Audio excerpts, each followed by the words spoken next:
Hello everybody and welcome back to the channel. There are 201 minutes of delay on your route. 201 minutes of delay on my route? I don't think so.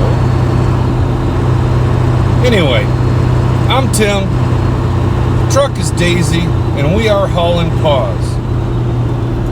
And today we've got an interesting one for you. I just got a phone call from corporate that said I failed my drug test. So, stay tuned to find out what happens next.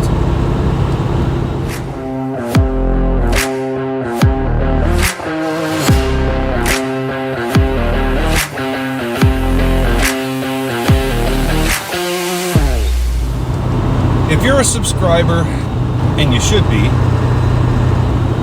if you're not, then click the button down there. But if you're a subscriber or you watch my videos, you saw a while back, it's like a month and a half ago or so, I got flagged for a random DOT drug test. I was on my way back from somewhere out west, and I had to stop in Minneapolis and get a drug test. It wasn't a big deal. Corporate calls, they say, hey, they picked your name out of a hat or whatever and tag you're it. So you got to stop. So I was on my way back and I was going through Minneapolis. They gave me a location. I jumped off the highway, did the test, jumped back on the highway. It wasn't a big deal. It wasn't out of my way. Well, I didn't actually fail the test. The test came back too diluted to test. And I know exactly why. I was about 4 hours from Minneapolis when they called me to do the drug test. And I tried to hold it as long as I could, but I couldn't. So about 45 minutes outside of Minneapolis, I just had to stop at a rest area and take a pee. Then I got slamming water and drank like 2 gallons of water before I got to take the test. Then it came back too diluted. What a pain. That one wasn't a big deal though, because it was right off the highway and right back on the highway and keep going in the direction that I'm going. This one pisses me off. I've been on the road for 2 weeks.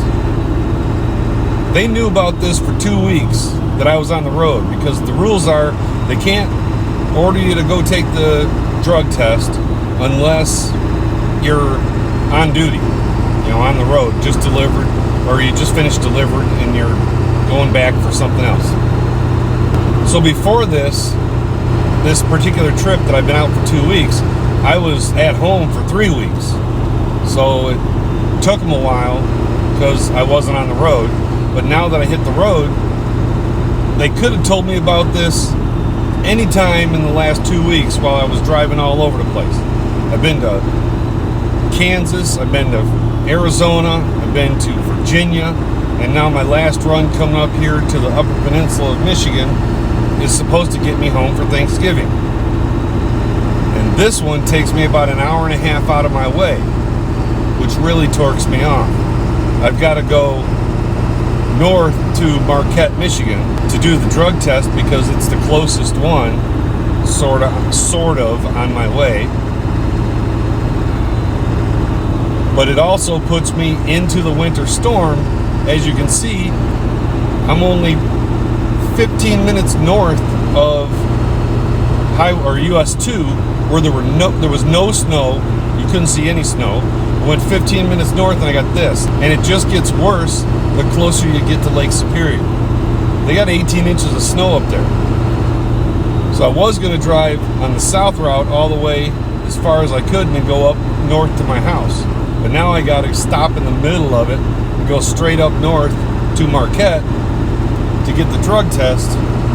And then I have to go all across the north part of the Upper Peninsula where the winter storm hit. So I'll be driving through all those roads where all the deep snow is. I was trying to avoid as much snow as I could.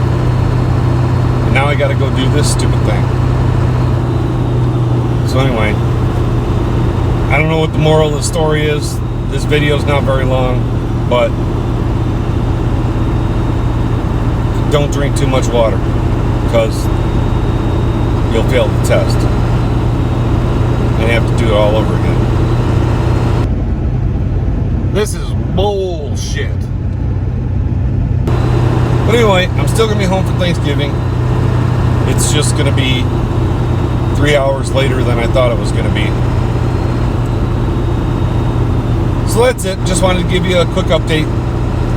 So, as always, have safe travels, and I hope to see you on the road.